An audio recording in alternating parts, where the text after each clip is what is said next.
प्यारे विद्यार्थियों, जय सिया राम। आप सभी का मैं ओम प्रकाश पारीक अपनी हिंदी की कक्षा में हार्दिक स्वागत और अभिनंदन करता हूं।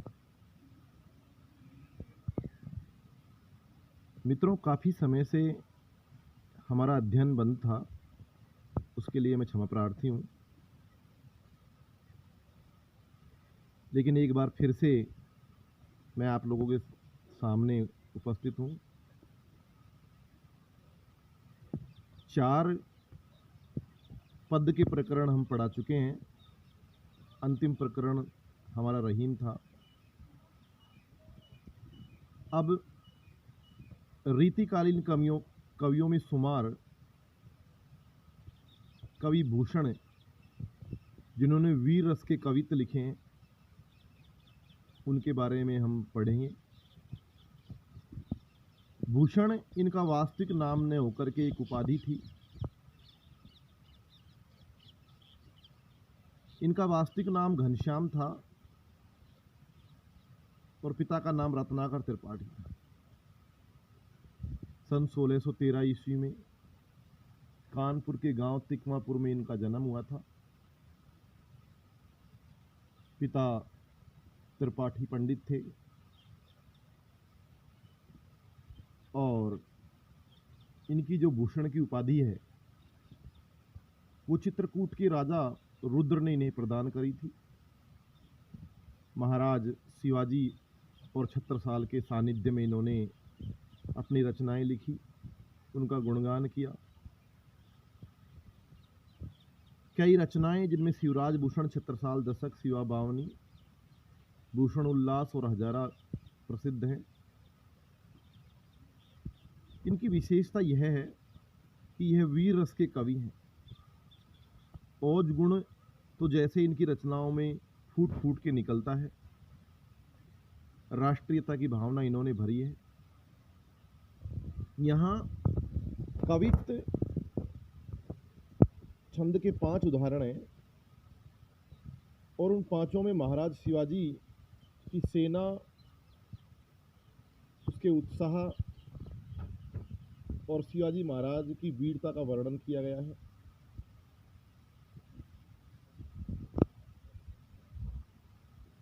किस प्रकार महाराज शिवाजी की सेना प्रस्थान करती है और कैसे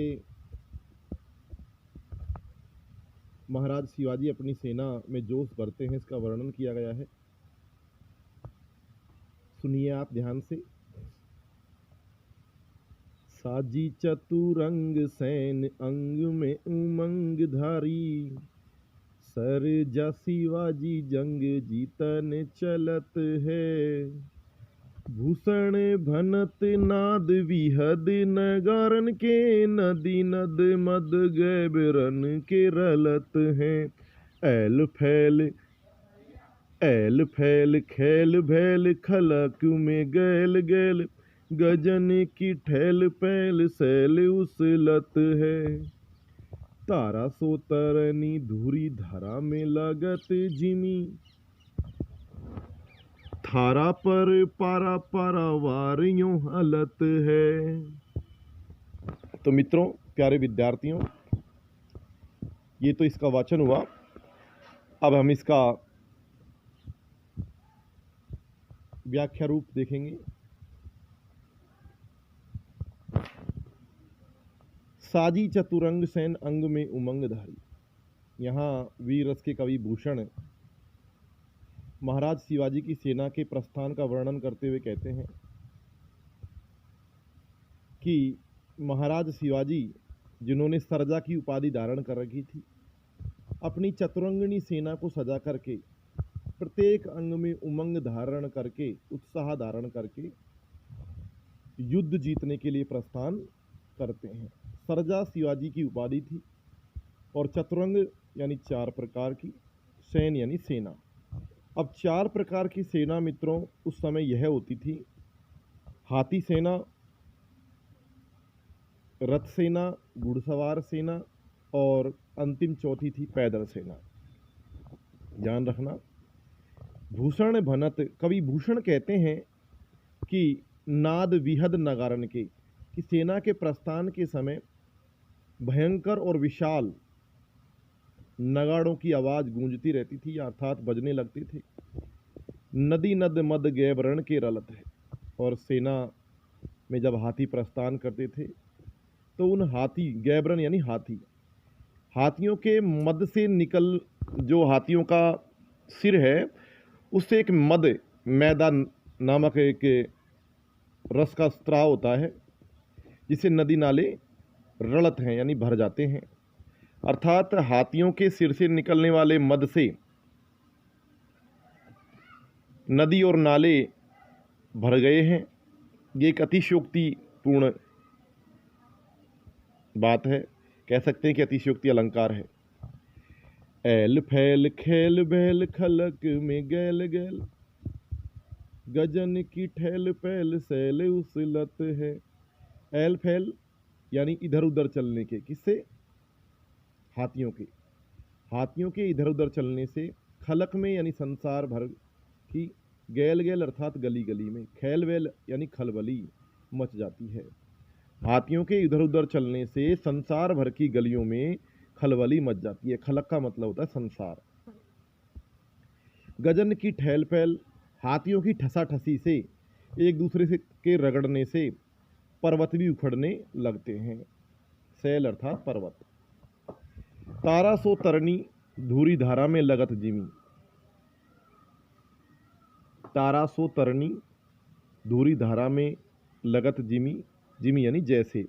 अब मैंने पहले कई बार आपको बताया कि जिमी जैसे जिस प्रकार यदि आते हैं तो वहाँ उपमा अलंकार होता है। तो कवि कहता है कि तरनी अर्थात सूर्य भी, तारा यानी तारों के, सो यानी समान, या इस प्रकार धूरी धारा में यानी धूल की धारा में, जो सेना के चलने से धूल उड़ती है उसमें सूर्य भी तारे के समान नजर आता है। और अगली पंक्ति है, थारा पर पारा पारावार यों हलत है, और पारावार यानी सागर भी ऐसे हिलने लगता है जैसे थाल पर रखा हुआ पारा अर्थात मरकरी, मरकरी अंग्रेजी का शब्द है एक, हालांकि थाल पर रखा हुआ पारा जैसे हिलता है वैसे ही सागर भी हिलने लगता है। ठीक है। अगला कविता है कि सबन के ऊपर ही ठाडे रही बेके जोग, ताही खरो कियो 6000 के नियरे, जानी गैर मिसिले गुसिले गुसाधारी मन, कीनो न सलाम न बचन बोले सियरे, भूषण भनत महावीर बल कने लाग्यो, सारी पात साही के उड़ाए गए जियरे, तमक ते लाल मुख सिवा को निरखी भय, शाह मुख नौरंग सिपाए मुख पियरे। तो मित्रों, यहाँ ये जो सेकंड हमारा कवित्व है, इस कवित्व में कवि भूषण ने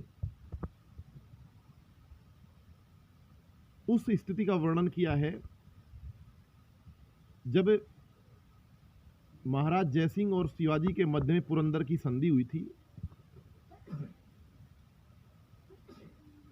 और शिवाजी महाराज जयसिंह के कहने में आकर के औरंगजेब के दरबार में उपस्थित होते हैं, लेकिन जो शर्तें संधि के दौरान हुई थी उनके अनुसार व्यवहार नहीं किया जाता है।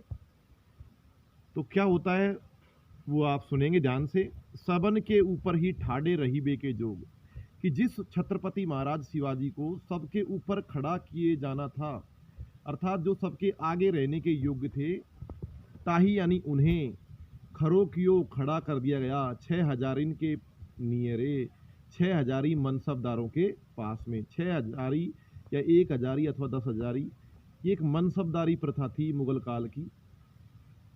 तो महाराज शिवाजी को 6000 सेना रखने वाले जो सिपाही हैं या जो सेनापति है उनके साथ खड़ा कर दिया गया। जानी गैर मिसिल, इस बात को अनुचित समझ करके, गैर मिसिल यानी अनुचित, गुसीले गुसाधारी मन, मन में अत्यंत गुस्सा धारण करने वाले शिवाजी क्रोधित हुए। कीनो ना सलाम न वचन बोले सियरे, ना तो कोई सलाम किया, सजदा किया, ना ही कोई विनम्र पूर्वक उन्हें वचन बोलने पड़े। भूषण भनत, भूषण कवि कहता है, महावीर बलकन लाग्यो, यानी वीर शिवाजी क्रोध प्रकट करने लगा। सारी पातशाही के उड़ाए गए जियरे, और इस स्थिति को देख करके पातशाही अर्थात मुगल सल्तनत के होश उड़ गए। एक मुहावरा का प्रयोग किया गया है, उड़ाए गए जियरे अर्थात होश उड़ना। तमकते लाल मुख शिवा को निरख भय, तमक यानी क्रोध, ते मन से, कि क्रोध से शिवाजी का लाल मुंह देख करके भय यानी हो गए। शाहमुख नौरंग, बादशाह, नौरंग यानी बादशाह, कौन? औरंगजेब। औरंगजेब का मुंह तो काला पड़ गया। सिपाही मुख पियरे, और सारे सिपाहियों का मुंह कैसा हो गया? पीला पड़ गया। ठीक है। अब यदि कोई समस्या आपको है तो आप बेझिझक मेरे से संवाद स्थापित कर सकते हैं।